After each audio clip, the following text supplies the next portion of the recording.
আজ হলো 2025-এর শেষ দিন আর বলতে পারো শেষ সন্ধ্যা। কারণ এখন ঘড়িতে বাজে প্রায় 8টা আর 4 ঘন্টা পরেই কিন্তু আমরা 2025 পার করে 2026-এ প্রবেশ করব। 2025 আমাদের কিন্তু অনেক কিছু দিয়েছে, তেমন অনেক কিছু শিখিয়েওছে।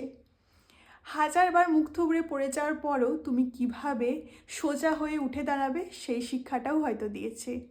কিংবা সব থেকে খারাপ পরিস্থিতিতে তুমি একা কিভাবে লড়বে সেই শক্তিটা তোমাকে দিয়েছে। কিংবা মুখোশের আড়ালে লুকিয়ে থাকা মানুষগুলোকে তোমাকে চিনিয়েছে। বা হয়তো 2025 তোমার কাছ থেকে কিছু কেড়ে নিয়েছে, এটাও হতে পারে। তাই ভালো মন্দ সব কিছু নিয়ে 2025-এর 12টা মাস 365টা দিন কেটে গেল। এবার শুরু হবে 2026। 2025 কারোর কাছে ভালো বা কারোর কাছে মন্দ, তেমন আমার কাছে কিন্তু 2025 খুব একটা ভালো বছর নয়। আশা করি 2026টা হয়তো বা ভালো কাটবে। তো সবাইকে হ্যাপি নিউ ইয়ার।